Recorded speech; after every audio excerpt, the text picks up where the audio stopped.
A ânsia por liberdade faz parte das aspirações mais secretas do espírito. Sonhar e explorar o espaço sem limites de fronteiras e de tempo.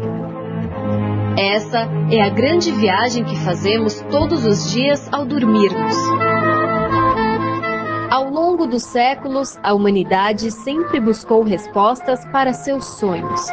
E nessa incansável jornada, o sonho ganhou importante destaque por ser capaz de revelar informações preciosas. Enquanto para a ciência, os sonhos representam uma atividade mental ligada a uma série de ocorrências, para os espíritos, quando dorme, o homem se acha por algum tempo no estado em que fica permanentemente após a morte.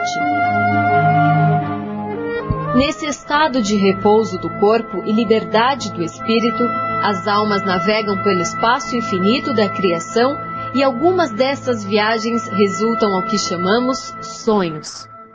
Novamente juntos. O programa Vida Além da Vida conta com o apoio cultural da Livraria Espírita União, situada Avenida Rangel Pestana, 233. Hoje, no quadro Doutrina e Aplicação, nós falaremos sobre sonhos, a pedido de nossa Estherzinha. Nós contamos com o Dr. João Comiscas, com Gisela Alexandre e Nemer Mazotti. Vamos ouvi-los. Queridos amigos, estamos novamente com o nosso quadro Doutrina e Aplicação. Hoje, mais uma vez, recebendo os companheiros do Centro Espírita União, Dr. João Comiscas e Sr. Nemer Mazotti. E o nosso tema, como nós nos comprometemos, é os sonhos. E a nossa primeira pergunta vai para Dr. João. Dr. João, na visão espírita, que são os sonhos?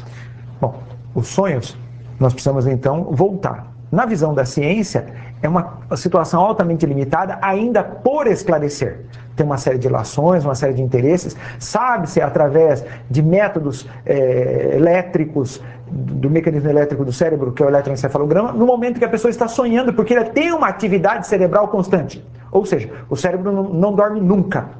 Ele sempre está trabalhando. E quando acontece a situação de sonho, esse cérebro registra esse sonho.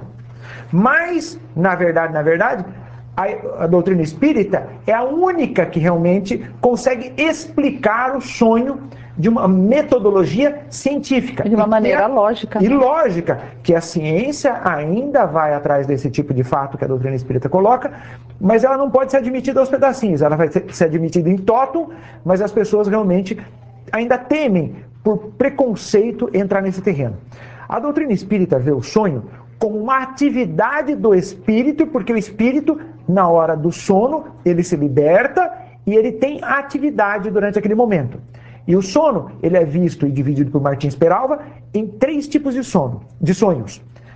O sonho corriqueiro, chamado simples, que é determinado pelos mecanismos fisiológicos, as necessidades fisiológicas que o indivíduo está vivendo naquele momento. A exemplo, uma superalimentação determina um sonho limitado. Nós podemos conversar a respeito disso. O segundo tipo de sonho, que é o chamado sonho de uma ilação, de um retorno a conhecimentos antigos, de reminiscências antigas. Na mesma existência. Da mesma existência. Ou chamados sonhos espirituais, onde esse sonho espiritual, a pessoa pode acessar uma vivência de existências anteriores ou até contato realmente com outros espíritos, sejam encarnados ou desencarnados. Então, se uma pessoa sonhou, vamos considerar o sonho espírita, que é fruto de uma experiência espiritual, não é? Ele teve contato, por exemplo, ele sonhou com uma pessoa, que é o caso da nossa espectadora que enviou um e-mail, né, que resultou nesses programas que nós estamos fazendo. A pessoa sonhou com um ente querido e teve contato com ela. Sempre esses sonhos espirituais dizem respeito a isso? E o que são os sonhos mediúnicos que nós, às vezes, ouvimos no nosso meio? Ou sonhos não mediúnicos? Como é que nós diferenciamos isso? Se nós sonhamos, acordamos, como é que eu vou saber se realmente isso foi um sonho mediúnico, uma experiência espiritual, ou se foi fruto dessas outras 2 alternativas que o Dr. João nos colocou? A experiência de sonho para chamá-lo de sonho, convivência espiritual, tem que ser mesmo convivência, tem contato, tem conversa. É verdade que na hora que vai lembrar do sonho, às vezes você não lembra do sonho, mas lembra de alguma coisa, até uma mensagem que possa ser passada, como no caso entre a terra e o céu, em que a avózinha passou para a filhinha uma imagem e ela falou, sonhei que a minha avó estava no jardim muito bonita, etc. Não estava ali. Então, a pessoa trabalha essas duas imagens. Quanto ao sonho mediúnico, é um fenômeno mediúnico, deixa de ser sonho, porque na realidade é o seu espírito que entra em contato. É um desdobramento. Um desdobramento. O estado, não se pode dizer que seja vigília, porque está numa situação de transe. Mas nós sabemos que na mediunidade o indivíduo tem responsabilidade pelo aquilo que acontece. Então ele não se desliga. Ele não é um sonho. Na realidade é um fenômeno mediúnico.